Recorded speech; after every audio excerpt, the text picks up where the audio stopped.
Halo teman-teman, perkenalkan nama aku Nadia Febi Alfiani, mahasiswa pendidikan akuntansi FKIB UPI angkatan 2019. Materi yang akan kita bahas untuk kali ini yaitu mengenai uang. Apa sih uang itu? Uang memiliki dua pengertian, yaitu menurut ekonomi tradisional dan ekonomi modern. Menurut ekonomi tradisional, uang memiliki pengertian suatu alat tukar atau barter. Tidak hanya menggunakan uang, benda lain dapat dijadikan nilai tukar seperti emas, perak, dan barang berharga lainnya. Bahkan, garam dapat dijadikan alat tukar yang sah antara pembeli dan penjual. Sedangkan dalam ekonomi modern, uang memiliki pengertian yang sangat luas. Tidak hanya sebagai alat pembayaran untuk jasa atau barang, namun juga untuk pembayaran hutang dan lain sebagainya. Selanjutnya, kita akan membahas sejarah singkat dari uang tersebut. Dahulu kala, manusia melakukan sistem barter untuk memenuhi kebutuhannya. Lalu, orang-orang mulai membuat logam yang terbuat dari perak dan emas. Karena harga barang terus meningkat dan persediaan logam pada saat itu terbatas, maka dimulailah pembuatan uang dengan bahan kertas. Pembahasan kita yang selanjutnya yaitu fungsi-fungsi uang. Fungsi uang dibagi menjadi fungsi asli uang dan fungsi turunan uang. Nah, yang pertama ada fungsi asli uang. Fungsi asli uang dibagi menjadi 3 bagian. Yang pertama, uang sebagai alat tukar atau disebut juga dengan medium of exchange, yang dimana untuk mempermudah suatu pembayaran atau pertukaran. Yang kedua, uang satuan alat hitung. Nilai uang sendiri ditujukan untuk menaksir, menghitung, ataupun menilai suatu barang dan jasa. Dapat juga dijadikan tolak ukur kekayaan milik seseorang. Sebagai penunjuk harga barang dan jasa, satuan hitung untuk mempermudah transaksi, laba rugi, ataupun pinjaman seseorang. Dan yang ketiga, uang sebagai alat penyimpanan dalam bentuk nilai atau nominal tertentu yang biasa disebut dengan valuta. Hal tersebut dimaksudkan untuk simpanan nilai pembelian untuk masa yang akan datang. Fungsi yang kedua yaitu fungsi turunan uang. Fungsi turunan uang terbagi menjadi 5. Yang pertama, uang sebagai alat pembayaran yang sah saat melakukan transaksi jual beli. Yang kedua, uang digunakan sebagai alat menimbun kekayaan, di mana uang dapat disimpan di bank setiap bulannya. Yang ketiga, uang sebagai pemindah kekayaan. Situasi ini berlaku ketika seseorang akan menjual tanah, rumah, mobil, ataupun motor untuk ditukarkan dalam bentuk uang kepada orang lain. Fungsi yang keempat yaitu uang sebagai alat pembayaran hutang yang sah.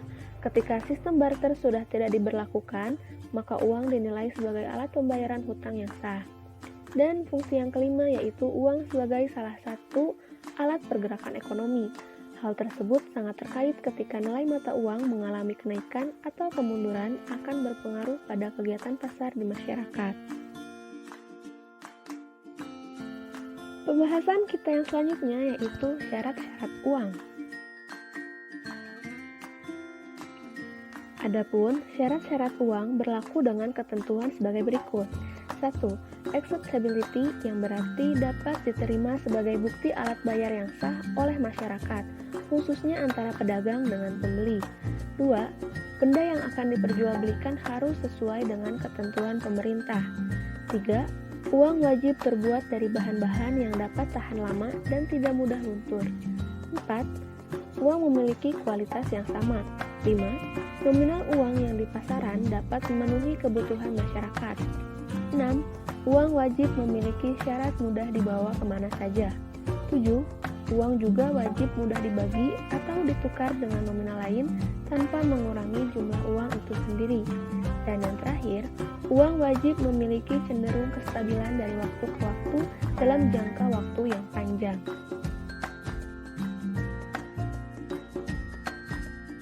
Dan pembahasan kita yang terakhir yaitu jenis-jenis uang.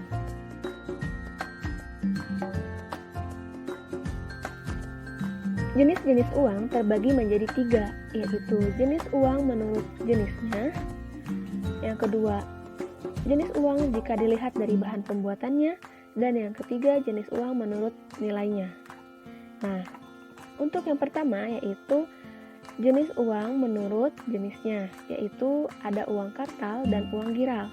Uang kartal merupakan suatu nilai uang yang disahkan negara untuk melakukan pembayaran transaksi apapun.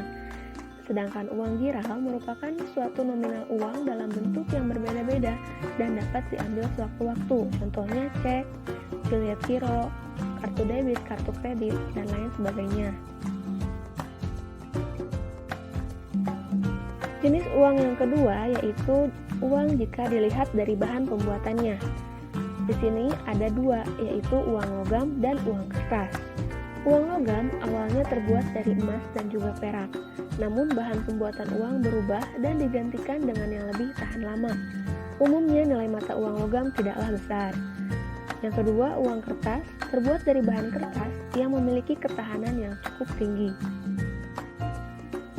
Dan jenis uang yang ketiga yaitu menurut nilainya. Jenis uang menurut nilainya dibagi menjadi dua, yaitu uang penuh dan uang tanda. Uang penuh sendiri memiliki makna bahwa jumlah nominal yang tertera pada uang sama dengan nilai tukar atau nilai intrinsik yang ada pada uang tersebut tanpa dikurangi sedikit pun. Sedangkan uang tanda memiliki arti bahwa nominal uang yang tercantum lebih tinggi daripada nilai bahan pembuatan uang yang digunakan.